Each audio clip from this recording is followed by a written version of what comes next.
Hello, everybody. Welcome to the conversation. I am so excited about our guest today. Our topic is going to be overcoming infertility.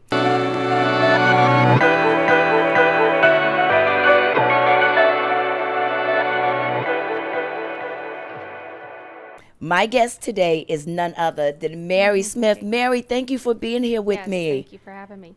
First of all, you're just absolutely beautiful. Thank I knew you were going to be wearing pink, and I just love how you just love all things pink. Yes, thank you. Well, we're going to share today. I've known you for some years, and something that I know that you experienced and have walked through. I really believe that others need to be in this conversation with us Yes. to just share about some of your journey with having children. Before we get to that, let's talk about this guy that you wanted to have children with. Yes. So we met, well, I don't even know the year now, but 15 years, well, 16, 17 years ago. Wow. Yeah, we've been married for 14 Mary, years. you only look 12. I wished. Beautiful. And we've been married 14 years. Wow. We Congratulations. Met, thank you. We met 2 weeks before his dad had passed away. Yes, at 46 So did you years meet his old. dad? You No, well, yes, I Okay. knew of him, but like didn't know, much of him.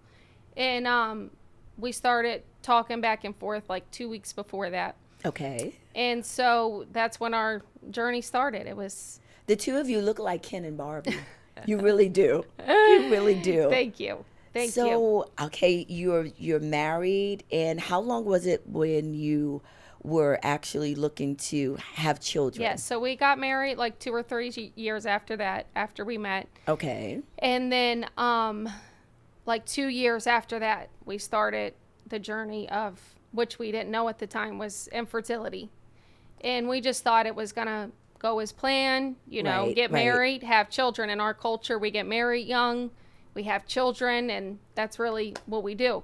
And So this is something you that's look just what forward we to do. as Yes, a I little was girl? just looking forward to just having a normal life. Right.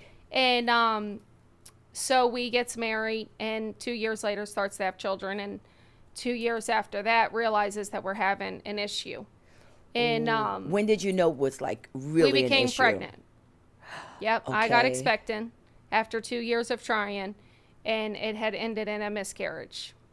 Wow. So we started seeking help from doctors, still not thinking that this is going to be a major issue. There's just something small wrong. I goes to the doctor. This is going to be an easy fix, no big deal. Okay. We're going to get to So the bottom didn't, of it. It didn't affect you at first. Not as really. much. I wasn't Okay. shook, really wasn't shook by it. I was still so young. I Got was, it. And hopeful. And hopeful, Okay. and figured it was going to be no big deal. So we went to a doctor in New Jersey. We drove all the way because he, family knew of him, and it was supposed Okay. to be good. And like I said, he said, this is going to be an easy fix, no big deal. And we had started like just trying medication, just smaller procedures, things like that. This went on for 2 years there. Ooh. Yes. Wow. We started IVF, and that time we started getting more serious of a, procedure and infertility. So And for someone that may not know what IVF is, can you talk about that? IVF is a more intense procedure. You have to be put to sleep. You're on medication for like at least a month. It's then another month after that is another process. It's more of a serious process that costs us thousands of dollars. So it's expensive. It's very expensive.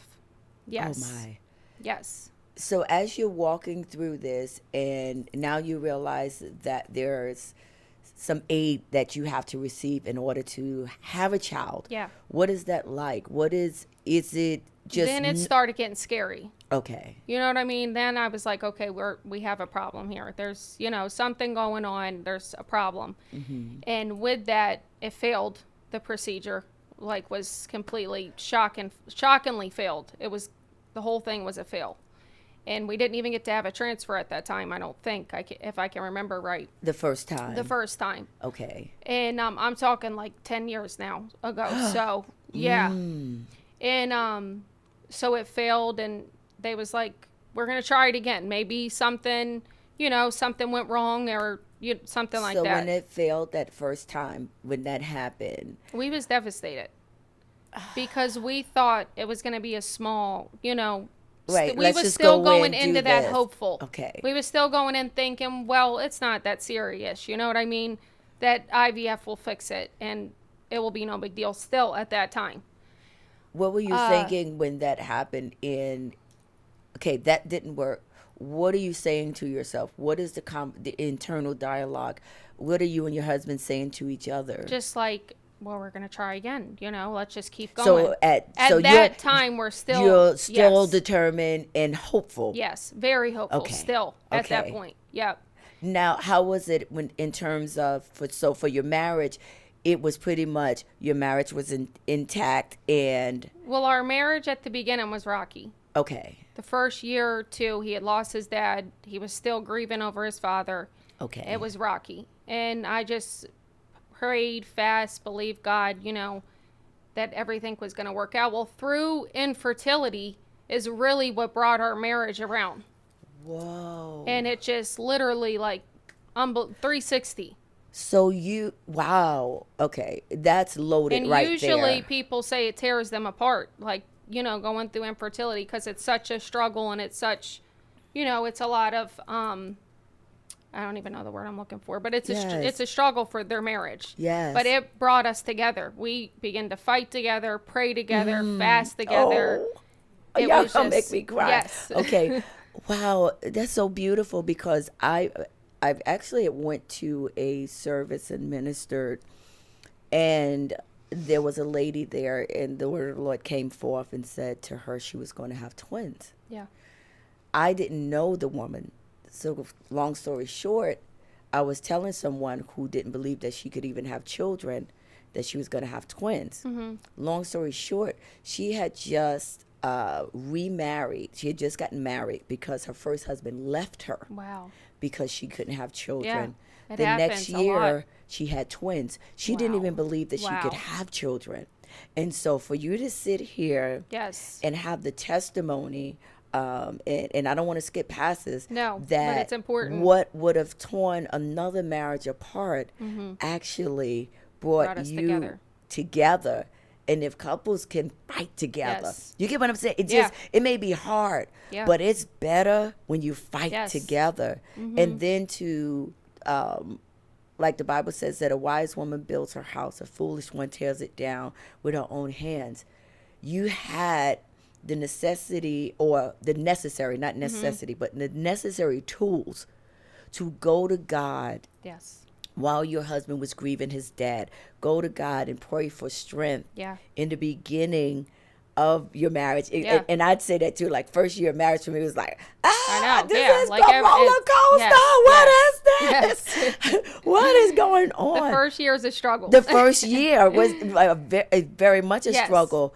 But to take all of that, you don't necessarily go to, I'm not against therapy or anything like that. No. But I would definitely say that Yeah. Jesus He stepped in. He's He just the stepped in. therapist, the Yes. counselor. We can take all Yes. of that and put him on him. And you did that. Yeah.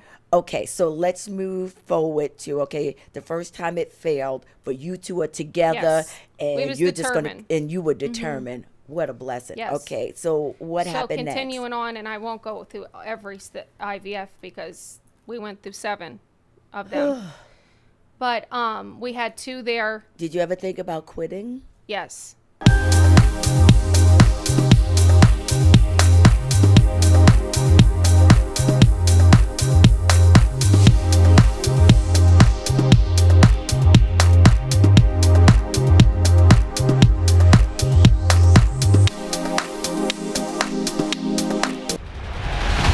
As you go into all the world, all the nations, all the industries, remember you are carrying the testimony of Jesus. There is a sound of glory that is on your voice to communicate the glorious gospel of Jesus Christ.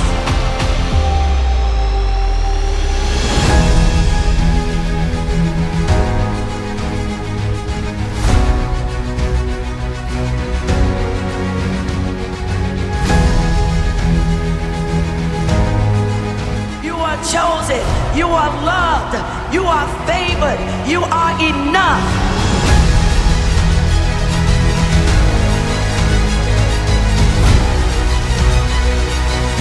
You will no longer dim down.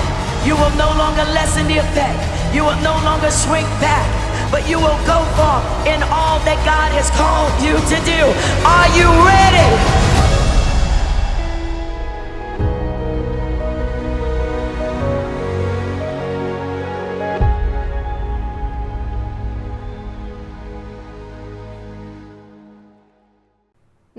Not quitting, because I would have never gave up. But different Relentless options. in your faith. You know what I mean? Yes, yes. I was like, until it happens. Okay. This, until, or that. No, never did I think there's no way I could have lived without a child. No way. Oh. And now I know why. You knew Yes. you were meant to be a Yes. mom. Yes. My desire was to be a mom. Oh, God. So we continued on, and he was like, really, there's nothing we can do for you. You know, after 2. It was After so 2? bad, just after 2. He said, I don't have any, no answers for you. There's not, it was just unexplained infertility. And there was nothing else. So there was no explanation for the why it, excuse me, that wasn't happening? Nope. Oh. So we said, okay, well, maybe we'll just go to a different clinic, and see if we can get some answers. Well, that went on for year after year of trying to get, some help. And I have a spiritual mother, or a mentor, you can call her. Her name's Teresa Hogan. She even took my papers to a doctor in Israel. Really? Yes. All my doctor reports was this high. Like all the stuff I'd went through, everything. And he looked through them and he was like, which they believe in having babies. He was like, you'll have one day, but he was like, I really don't have any answer for you either. Even from Israel? No. So when you heard, okay, nothing there, did like the bottom drop out? What? Yes. Did you cry? Yes. Or did you just say, you know what? We was devastated. Like just speechless. Like, where do we turn if you can't get help from the best doctors in the world? Right. What do you do? You know what I mean? And at this point, you're spending a lot of money. A lot of money and time, and yes. So we found another clinic that would accept, trying again. We just kept trying and kept trying. And once again, we got there and done an IVF, and it was nothing. She was like, she took us, and we got there that day. I remember me and my husband, we had a red Corvette, and we pulled up thinking all happy, like, this is going to be a good day. Yes. And we goes into an office. She says, can I take you into this, this room? I was like, yeah, like, what's going on? And she was like, we don't have nothing for you to even transfer today. Oh, no. Yes. So when that's you hear cycle. that, and I know it's hard for you to understand probably because you're not familiar with IVF, but no, that's an expensive cycle, months of work, and it was wasted. No, like, we couldn't do nothing. We couldn't have a transfer or nothing. So all of that work, for nothing, all of that investment, all of that money, and then it's empty. There's nothing you can do. We was devastated. And we left that day and we was like, what do we do, And in between them times of IVFs, we would take a break and go on a vacation or try and, just distract ourselves from So would you what was say going that that's on. a strategy that helps while you're in the middle of it? It is, but it's still in the back of your mind. Like, we really couldn't enjoy. We would enjoy each other, right? But like, it was hard to enjoy things because it was still there. You know what I mean? Right. It was just still a hurt, and we just kept continuing on. And then we come to God had give me specific instructions one morning. I was in Orlando, Florida, and I remember him waking me up out of his sleep, and he spoke something to me, and I knew what he was talking about. When God just speaks something, and you're like, if you told somebody that wouldn't make any sense to them. Right. And he asked me a question, and I said, yes, Lord, I will do whatever, whatever you tell me to do, whatever instruction you give me to do, I'll do. And about a year it went on, and I was still battling it. I said yes, but like, I was still like, can I do it again? Or can I do this? Or can I do that? And an opportunity had come up for us to adopt. Okay. Like a year later. What was it that the Lord had given you to do? IVF again. So he was telling you to continue. To continue on. To keep going and continue That's on. And just I still like kind God. of, I That still is battled so it. just like God. Yep. Wow. So it was. So is that the third time or which That was time? like the fourth. Or The fifth. fourth time. That The was fourth like the and fifth fourth time. or fifth time. And you're Yes. continuing. And continuing on. I just kept going and, going to different doctors, seeing who would take me to even do IVF and just keep pushing. And like I said, the opportunity came up and that door shut. It wasn't for me. Not that that's a beautiful opportunity to adopt, but the door really shut is. for us. And the next time after that, I done what God told me to do. And this is the hardest part. Okay. Because I knew God spoke to me to do it again. And it had failed again. And this part right here is so important because so many times. This is when I was at my end. That I didn't know how I was going to, continue on. So if God is saying to continue, then why didn't it work? Yes, then why didn't it work? And we still had some embryos from this cycle. And on the 7th time, we had 2 embryos and we didn't know to put them in because I didn't know the chances, the risk with twins and, and God spoke to me to do it. He said, which I'm saying to me, he spoke to Edward, my husband. Wow. And Edward was like where women is so emotional, Edward was like I can't explain. Like your rock. My rock. I would just depend on his answer because I knew he was more stable in his emotions. You're a team. Yes. And so I said, whatever you think to do, we'll do. And he was like, let's do it. And I said, I feel the same way. I said, let's put 2 in. And the doctor was like, we'll put 2 in because we don't even think it's going to work. Because IVF clinics won't even they don't like to put 2 in because of the risk of twins. And so we put them in and now I have twin girls. And the rest is history. Yep. Wow. Yes. Your journey and your testimony is so touching because even for someone that is not having a challenge with fertility, just life, just to never give up, to never what if you gave up that 3rd time, that 4th time? And people do, like the clinic, we said to a doctor, what does people do after the 4th or 5th time? He said, we don't know because people don't do it. They don't do it. No. But God told you to continue on. And you continued only because he said so. Because of his word. And I had prophecy after prophecy that I was going to have a baby. God would give me dreams. He would give me visions. Yes. Even my one daughter's her name's Nora Rain. And the one day I seen a vision of rain, like spelled out how it is. Yes. And he gave me prophecies that I would have twins, but I didn't want to believe the prophecies with twins. I was like, please don't get my hopes up. I've already been disappointed so much. And God just never let go of me. He always, it was always just me and him and Edward. Right. Yes. Come on. He never let go of us, continually encouraging us. Yes. And our faith in God, I can honestly say my faith in God never changed. This is so beautiful because so many people can identify with being in the middle of a contradiction, a middle of something that looks nothing like the promise that God gave. Yes. And he's God. He could have made it happen the first time. He could have made it happen the 2nd time. He could have made it happen the 3rd time. But yet he chose for it to be that 7th time. He could have done it without the IVF. He's and God. I believed and you believed. But it was necessary, the journey.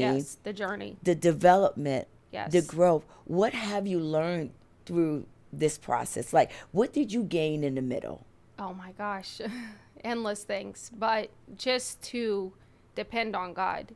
And even when we don't think it's the right way, or even when we think it should be this way, or even when we think it should be going a certain way, to trust God, that he has a plan he has a purpose and a plan farther than we could even think of. Yes. If my plan and vision, it couldn't even touch his plan and vision he had for me. Right. The Bible says he'll do exceedingly and abundantly. It was exceedingly and abundantly. It was more than I could think or imagine. Yes. Yes. And just to trust his plan and to follow God. It might not be like a big red light, but you know how to follow the Spirit. Yes. The whole time I just was inch by inch, I was just following the Spirit. And look what the Lord has done. Okay, Yes. so now you've gone through all of this, IVF, 7th time, and take us through the journey of finding out that you're pregnant. Yes. And what happened? What are you thinking? Where are you? Yes. And just walk us through So we that. was at home, and with IVF, you get a phone call. Okay. You know, so I'm waiting all day till like 3 o'clock in the day for this phone call. It was excruciating. Like, Oh my goodness. waiting all day. So me and Edward was at home waiting. I said, you answer the phone and, you know, and just tell me what's going on. So he's walking around on the phone going, uh-huh, mm-hmm, uh-huh. What And are you I'm doing going with that? like, what? And he didn't tell me till he hung up. Oh my He goodness. said, you're pregnant. And he said, your levels is so high they think it's twins. Oh! Yes. What was your response? We just went crazy. And my mom and dad, they live like right down the road from us. So Okay, as soon as that, they was like them and his mom was really the only ones that knew that we was doing, you know, Right, IVF right. again. And we went and told them, and it was just unbelievable. Oh my And then we gosh. snuck over. We didn't tell them that we had an ultrasound coming up the next week. So at that point, we didn't know for sure That it was you were having twins. twins. Okay. Right. And, Double blessings. Double. And we Oh. snuck over, and I remember calling my mom, holding up the picture. She was like, what is that? I said, Mom, we're having twins. And what did Mom do? They went crazy. Oh my They gosh. screamed and Oh my cried. gosh. So, okay, speaking of mom and your family, right? Yes. How important is a support system going Yes. through a challenge like this? Were they aware Yes. of the failed births and different things? Yes. Did your family and in know? the midst of that is when I met you with the miscarriage. Right. Yes. And remember, I come Yes. to you that I think Yes. I had like in between them, I had Yes. miscarriages. I'm not even sure how many. Yes. But I come to you the one time, and even That's you right. have been a part of my support team and just poured into me and ministered. It's so important to have people because families get emotional. And my family was the greatest support team ever. Beautiful. I mean, literally, my brother, my mom, my dad, my husband, his mom. But it's important to have people of God that can pour into you that's not emotionally attached. Got it. And Yes. I remember you Yes. coming I to you remember. and you was like, I don't know, but it's going I to, remember. whatever happens. And I appreciated that. Like you was honest. Whatever Yeah. happens, it's going to be Oh, yes. all right. Oh, And yes. I just thank God for the people that he placed into my life. It's very important not to Don't suffer in silence Don't by suffer in yourself. silence. Have somebody that can. you don't have to broadcast it, which Right. my situation was broadcast.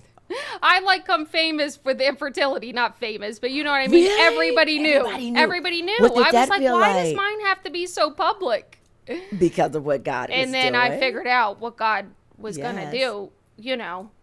So people knew, more people in than what our in the people, community, yeah, like they in our knew. community, I was like, why is this such a big deal? You know, to people. When God lets it get out. Right. Right?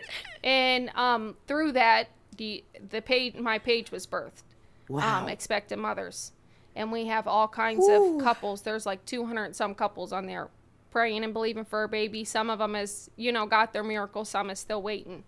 So tell us about what is the name of your page again, because I know that there are going to be Yes. people that And need it's to a connect, not just private want to connect, page. need to connect. Yes, it's a private page because I know infertility is private and Yes. it's hard to. So only people that is trying to conceive is on the page, and they can message me. My name's Mary Smith on Facebook, and the page is called Expectant Mothers. So they should just send you a DM Yeah, and either share a message little me bit and of we their can share. I can situation. add them and they can answer the questions and stuff like that. So when someone joins the page, what type of information are they able to get along with the support system? Just we have prayer on there. Sometimes we have words on there. People just sharing their testimonies, scriptures, just encouragement. You can really receive it. Yeah. Not so much doctors like or advice or stuff like that, but more just spiritual encouragement, advice on stuff like that. And a community that understands. Yes. That it's one thing to just, you know, to tell someone and they hear you share your story, but when somebody else has walked through it and understands your pain, it makes a difference. It makes a huge difference. And so I just want as many people as possible that need to connect with your page also, we have a fund. Connect. Yes, we have a fund for like people that can't afford fertility. We've raised like over $76,000 in the last couple years. Wow. For couples that just can't afford it, or it's just going to be too big of a strain for them to even try to do it. So God's really been moving in that area. So you birthed the twins. Yes. But you also birthed the ministry. Yes. From your pain. Yes. And God says, I will not bring you to the point of birth and not deliver. Yep. So you went through all of that pain to birth something so beautiful. Yeah. These two beautiful girls. Yes. And then a ministry of encouragement to encourage other women to have a safe place to share their story, to get strength. This is absolutely amazing. Yes. Okay, before we close now, we have to hear about you carrying the babies now. Okay. Give us... That was a struggle too. What? Yes. I was doing fine the pregnancy till about 28 weeks and my water broke. At 28 weeks. That's a whole nother testimony in itself. Are you serious? Yes. Yep. What were you thinking when that happened? Let's not I rush don't through even this, know Mary. where to start. Your water breaks at 28 weeks. What are you thinking? I wasn't really sure because obviously I'd never been that pregnant before. Okay. And I was like, I woke up in the middle of the night. I said, I think my water's broke. So I called my doctor and he said, I don't think so. He said, but just to be safe, come in and, we'll check whatever. So sure enough, I gets in and my water had broke. So the doctor comes in and he's like, okay, well, we're checking you in. I said, checking me in for what? I'm like, I'm 28 weeks. Oh my goodness. He said, you're going to be here till you deliver. So I'm thinking it could have been 10 weeks, 7 weeks, whatever. Oh. Yes. So they checks me in and I stays in the hospital for 2 weeks on bed rest. Okay. And I begged the doctor. I said, can you please let me go home? Just let me go home. I'll rest. I won't do, just let me go home and I'll be in my own house. They were being protective of you. Exactly.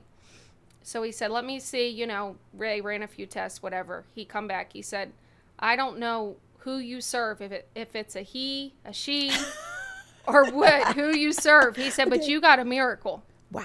And he said, your water sealed back up. What? You can go home. What?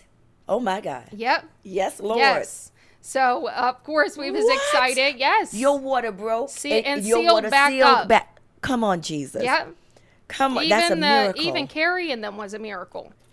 That is a miracle. Because before 29 weeks is really dangerous Jesus, to have twins. So they give me some steroid shots, to help strengthen their lungs in case they did come early.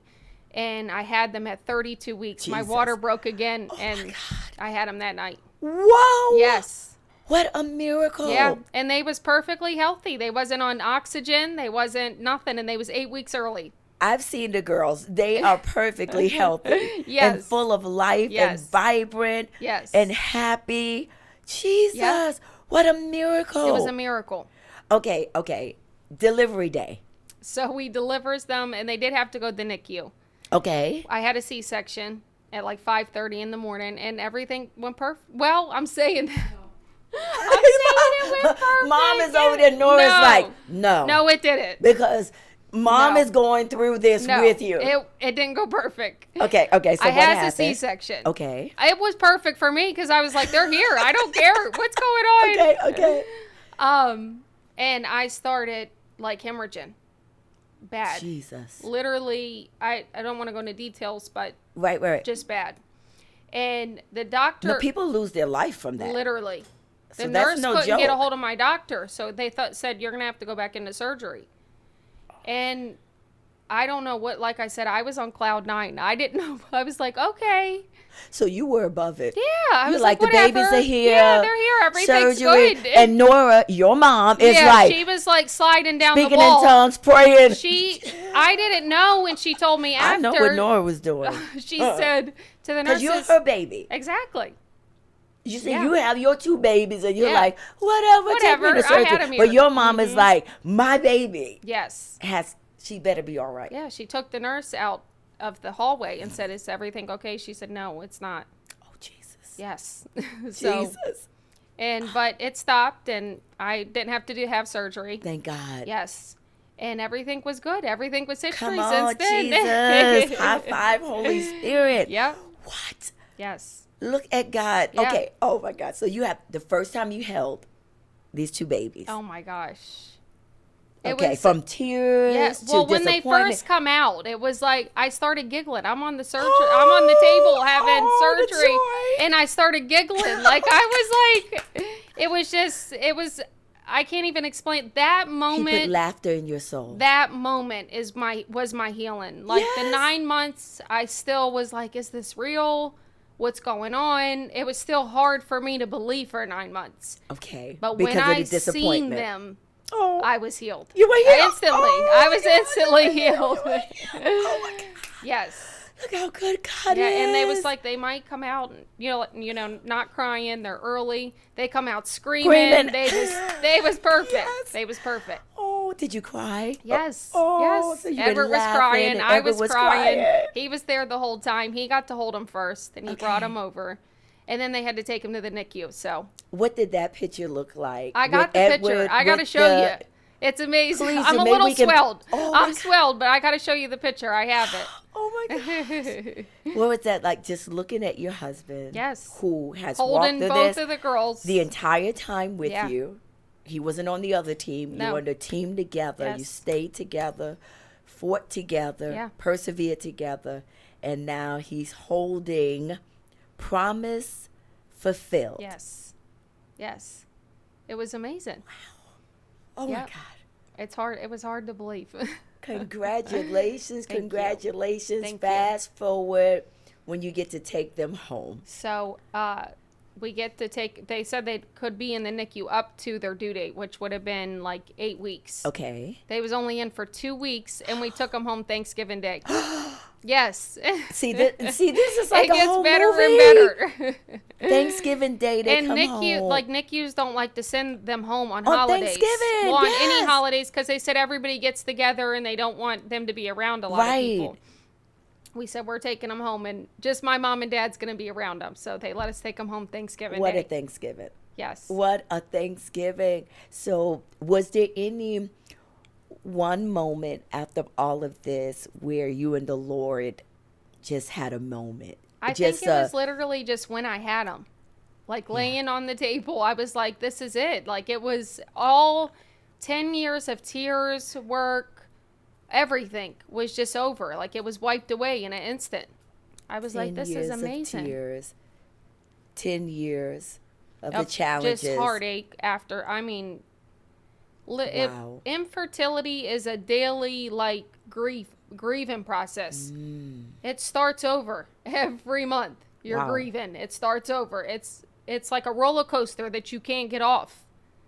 And thank you for sharing that. Yes, and people don't understand that, like holidays, and you're waiting for this child to run across the floor on Christmas, or to hand a baby a Easter basket, or for them to be there on your birthday. I think holidays and stuff like that was even worse because they're supposed to be there. You know what I mean? Right. They was a part of our life before we even seen them. We was missing something in our family, and you were loving them before they were even here. Yes. How can because you talked about holidays being more challenging, and just to help the community that wants to help. Yes. What is the right thing? Because sometimes when there's a challenge in that area, you can sometimes not know what to say. Mm-hmm. And do you say, where's the baby? Yeah. Do you not say that? Yeah. How can family and friends help? Yeah. And support? And I think it's best sometimes just to say nothing at all. Just kind of be there. I'm here for you. I'm praying for you. There's really not the right words to say. You know what I mean? It's hard at baby showers or when somebody would say, "You're next," or that killed me. That was like devastating. I was like, oh gosh, like just pressure. You know what I mean? Asking questions. It's probably just best to say nothing at all sometimes, just to let them know you're praying, send them a text that I love you, I'm praying for you, you're on my heart, stuff like that. You know what I mean? But don't get to the baby shower and say, no, you're next. That's don't painful. Say that. Thank you for that. No, because so many people do not know that you don't do that. And that happens sometimes even at family functions or at church, in a couple that's gotten married and now it's 3 years in or 4 years in. It's like, where's the baby? Exactly. And that's very painful. That's awkward and painful. Thank you for sharing painful. that. Thank you. What would you say to somebody like who right now is in the middle of a huge disappointment? Like, God, you said this, but I don't see the baby, or like some women that I know they've lost, they're pregnant and lost the baby, can't carry the baby, can't carry the baby, can't carry the baby, and they want to be a mother. What would you say? And do say it to her. I would say not to give up, to take, if whatever it takes, if you have to adopt, if you have to, whatever you have to do, get to a doctor. I was like, I don't know what I have to do, but I need a baby. I want a baby. And I would just say, don't give up. Don't stop getting help. Don't stop. Me and my husband, the one time we went on a 40 days, or I can't even remember the amount of days, with no food. Wow. At all. It was a long time. I don't even know. Maybe a couple weeks with no food. We fasted. We prayed. Just don't give up. You can't give up. Thank you for sharing that. Thank you. I am so overwhelmed with your story, with joy. Yes. And I feel like crying. I feel like laughing. I feel like, because I just went through a whole movie having this conversation with you, just seeing these scenes, because you represent so many others. Yes. Right? You're out of it now. Somebody's in it. Yep. God has brought you to the other side. Somebody's just beginning their journey. Yeah. But they can hear your story and gain strength and overcome because they're hearing your testimony. Thank you for sharing it. Would you just share before we finish our conversation what the Lord has meant in the midst of all of this? The importance of Jesus. Yes. Well, the Bible says he's close to the brokenhearted. And that is what I miss. I miss like how close I was to the Lord. Wow. I'm close to him now, but I don't have the time with the girls and that I used to spend hours, because I depended so much on him. Not that I don't now in decisions and every day. Right. But I couldn't function. I couldn't face a day without him. I couldn't wake up in the morning without him. And he was my everything. Wow. He's my help. He would speak just when I was at my lowest point. I would either get a phone call from my mentor or somebody with a word from God, and I could continue on. If God said it, I'll do it. If God said it, I'll believe it. And he's just been everything to me. Wow. He's been my provider. He supplied. He made a way for me. There's so many more details I'm sure that I missed. But you shared. He's been everything to me. And to communicate and deliver that mail that Jesus was your everything through this journey. Yes. And really the hope that kept you going. Yeah. Where you wouldn't have been able to continue. He gave you the strength to continue. And now you're standing in the manifestation and the fulfillment of the promise that has happened in your life and helping others to get through their journey. Thank you, Mary, for sharing your beautiful story of how you went through all of this. 10 years. Yes, 10 years. And God has given you double for your trouble. Yes. Those girls are absolutely beautiful. And I just love to hear them like making noise. Oh, gosh, they're noisy. See, Mary, you act like, they got to be quiet in church. Yes. But I have 5. Yeah, so you're used to it. So I'm used to it. So when my kids are grown now, but when they were younger, I would be at church like, I'm like, But well, Nora was dancing in the aisles on Sunday. I love it. She was I love dancing. it. She I was love twirling. She was really having a ball. she was at home. Yeah, she was at home. You are a great mom. Yes, You thank are you. a great mom of miracles. Yes. Thank you, Mary. Thank you for having this Thank you. conversation. Thank you so for much being for having me and transparent. being there for me and my husband. You was Oh. there at our door. We started going to your church on the one on Hall Street, like back and forth. We would come in, yes. and You're family to you've us. been there for us through it all, through the beginning. I'm so thankful. I'm thankful We're for better you. together. Yes. We're better together.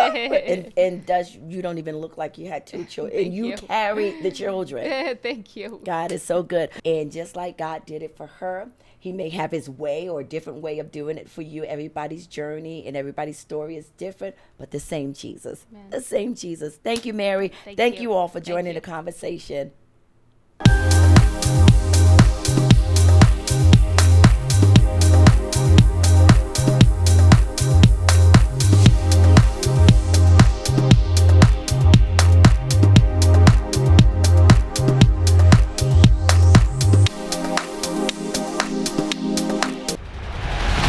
As you go into all the world, all the nations, all the industries, remember you are carrying the testimony of Jesus.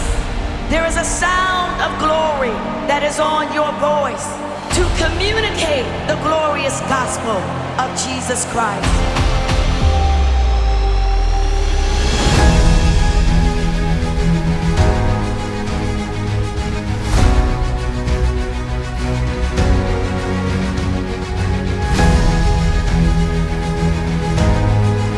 You are chosen, you are loved, you are favored, you are enough.